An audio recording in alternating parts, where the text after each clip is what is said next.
So I don't have sex for money. I have a job. I have a day job that I do out there. I work in show business.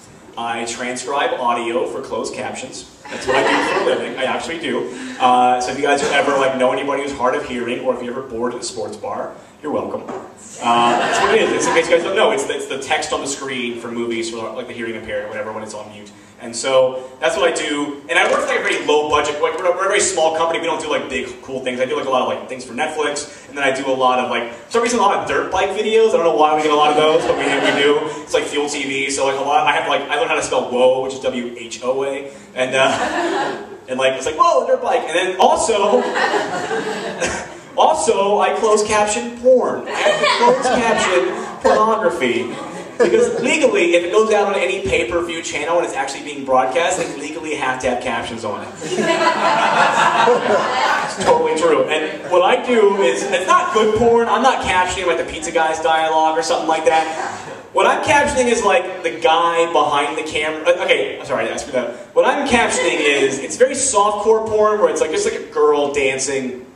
Alright, dancing is a strong term. It's a girl being naked set to music, basically. And so my job is for the 10 minutes that she's getting naked to music and it's here's my vagina. While she's doing that, I'm putting a music note in the corner. So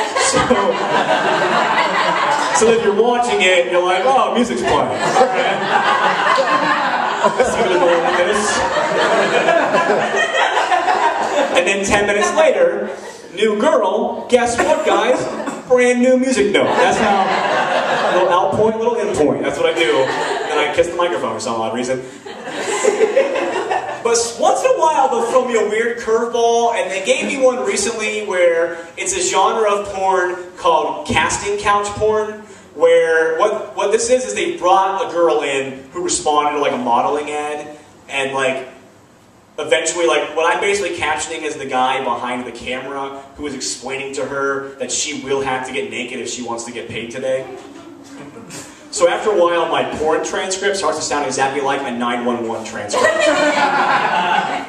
Except I don't know how to properly convey to the deaf community the actual sound of somebody's soul dying a little bit. I'm thinking maybe italics. I might try that. That means off screen, so that can be confusing. Yeah. Came home for the holidays in school. It was kind of weird at my house. A few years ago, my mom almost died, and the reason why she did was because she has an allergic reaction to some antibiotics, and she had cheap chicken in a restaurant, and her throat seized up. And my dad jumped into action, gave her a shot of Benadryl, rushed her to the hospital, and they told him at the hospital that he saved my mom's life. That my dad saved my mom's life. And you guys seem to care about as much as he did. Because you guys are just okay, keep telling us details. Find out where was the chicken at, how was it prepared, was it in salsa sauce, was there mushrooms on it, we wanted to know. My dad doesn't care. My dad's whatever, I was there, I did what I had to do. That's insane, because if I saved my mom's life, that would be my story for life. Are you kidding me? I mean, we've been having dinner at my parents' house, meatloaf, and someone would be like, Mom, this meatloaf is great, thank you. I'd be like, y'all be thanking me for the meatloaf. It's more for me if we having takeout right now. Probably not chicken. Maybe a casserole that a neighbor made. And that joke gets a weird, awkward ending, and people think that it's a sad, dark joke, but it's not. It's a happy joke. I'm talking about saving my mom's life. You would want to save your mom's life, wouldn't you? That'd be amazing. Kelly, t-shirt girl, you'd want to save your mom's life, wouldn't you? Absolutely you would. And I would too. That is my mother. That is the person who gave me life, and we could have been even. And you don't all think of a chance in life to square off that debt, now do you? Mother's Day rolls around, I ain't buying you shit. Hero Son's Day, when's that come along? I want that moped I asked for when I was 8. And your final acceptance of my cross-dressing. Let's go ahead and put that on the table, too. Alright, it's weird. I got the lights, I got the stuff, but it's weird to transition from that story, which is silly and also about death, to this story, which is silly and also about death. And it's going to get awkward in the beginning. It's going to get sad, and you're going to think, this is not going to be funny. It gets there, trust me. Bear with me. Because my mom almost died a few years ago. My brother actually died this year. My brother died in June. It was a car accident. It was very sad. It was horrible. It's not hilarious. Here's what's hilarious about it. So when he died, I posted a picture on Facebook that my mom had taken from Father's Day where his oldest daughter had made him a paper tie, and she was like, "Daddy, you should wear it to work." And my brother was awesome, and he wore it to work. There's a picture of him going to work with his suit and like dress shirt, dress pants, and this paper cardboard tie that his daughter made for him. It was awesome. And so that was my last memory that I had of my dead brother. It was very sweet, like cool, sentimental story. And then, about a month ago, my parents were going through a lot of his stuff, and they sent me out his television set. It was this really cool, like flat screen, high def TV. I mean, it's weird. It's like it's a def TV, but it's like it's not like it's haunted. It's like it only plays The Ring. Like it's a TV. Like, it's a TV. So it's cool.